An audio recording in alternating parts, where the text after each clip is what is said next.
Hello. This is some ideas for if you're finding that the students are getting really wiggly or really antsy, maybe they're having some trouble focusing on their work. These are some great tools. So the first one I'm going to start with is something we do a lot in my classroom. We do wiggle breaks, or some teachers call them brain breaks. One brain break or wiggle break we love using in my room is Go Noodle. This is right on YouTube, and they have tons of videos, and a lot of them are dances, and they're super silly and they're funny. Nicky Nacky Noo is one of our favorites.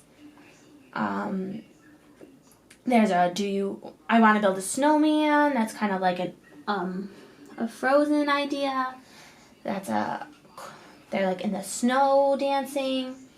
Let's see, we've done How to Floss before. We love the Yeti. That's a great one. That's one of our favorites too. We really like the Milkshake song. Nicky Nacky Noo, like I said. So there's lots of fun options here.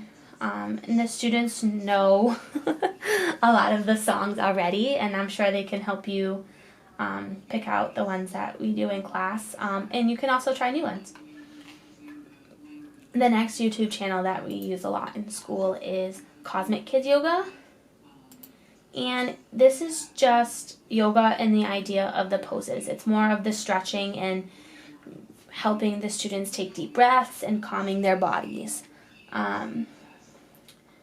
So, for example, like this one is the Three Little Pigs. So she tells the whole story of the Three Little Pigs, and while she's telling the story, she's giving the students actual yoga poses to do, and she's telling them take a deep breath in and take a deep breath out, and it's really more of that idea of helping calm your body down. You're moving, and then you're helping your body to come back and calm down. So Cosmic Kids, I've done the Trolls one before. There's a Moana one. Some of them are very long, like the Trolls is almost an hour. So I would recommend, if you wanted to do that, like doing it in short bursts of it. Maybe do like 3 or 4 minutes and then stop and then go back and do some more work and then come back, and then, I don't know, if you need a bigger break, maybe 10 minutes this time. So you can break it up in chunks as well. That's what we do in class. Sometimes we'll do one for maybe a whole week, or we'll just do part of one during the day. Then something else I like to do, especially while the kids are reading, and we also like really doing this while we're writing too, is I like to play music. So I'll find a nice calming scene. Sometimes it's the forest. I've done an ocean before, or a waterfall. During winter, I like to there's a fireplace where the fire's going, and you can hear the fire crackling while there's instrumental music playing. So I can just show you a small bit of this. So you can have this playing while the student is working at home as well. We really like to do this, and I'll let them pick sometimes, like, what scene do you want to see today? Should we work in the forest? Should I do an ocean one? There's a few that's like a coral reef. So typically what I'll just search for these is I put in relaxing music or calming music, or sleep music, even yoga music, anything like that you can type in, and you can just scroll through and pick which one you would like to do. So those are my more technology ideas that we utilize in class. But then my other ideas, this is one. We use fidgets in school a lot of times. Fidgets are not toys. Something that's very important we talk about a lot. Fidgets are not toys. They are tools. So this is one type. My students love this kind. I don't know if it'll focus on it. Hold on.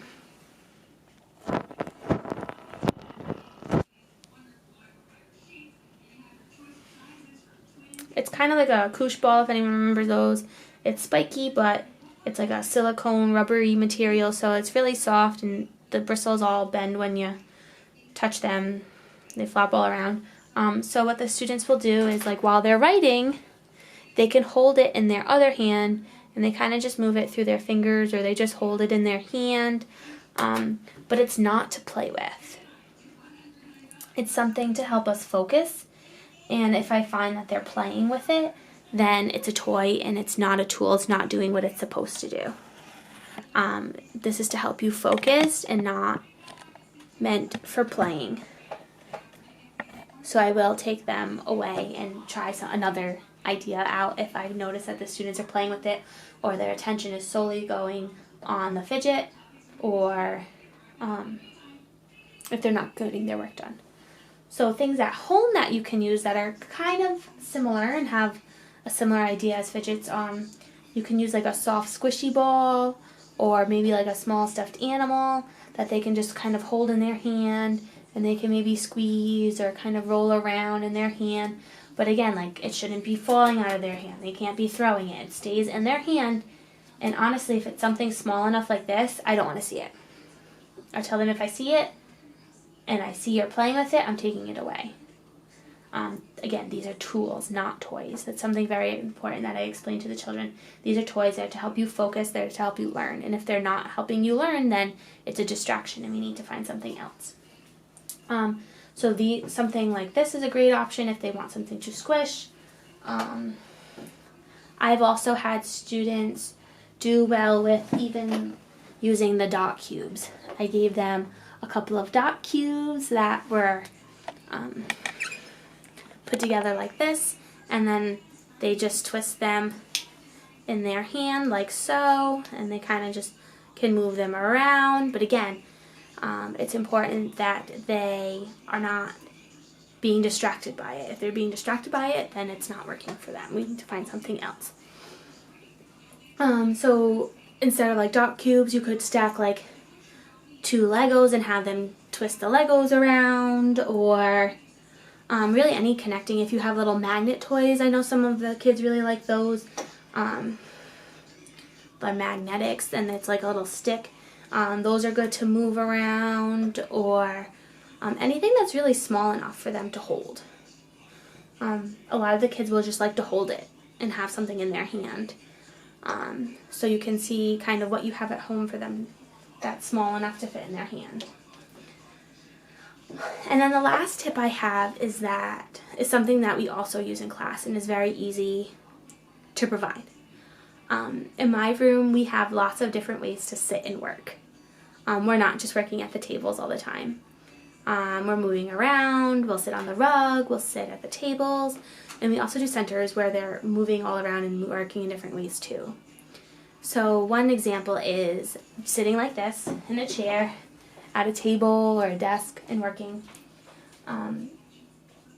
But some students, while working, they also like to stand. So something like I have here, I have a tall table in my room with stools so they can sit, or they can stand and work too. So they'll lean on the stool with one leg and lean on the table, or they'll just lean on the table and work. And that's another great strategy for them. They really like standing, and that way they can kind of move their legs around, but it doesn't really make them lose their focus. They can stay nice and focused that way. We also like to use clipboards and sit on the rug. So if you don't have a clipboard, you can put your work maybe on top of like a notebook and sit and work that way.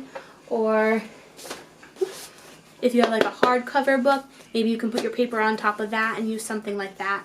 Or maybe like a lap desk if you have one. So again, these are just some ideas that we use in our classroom on a regular basis, and would be nice and easy to incorporate at home.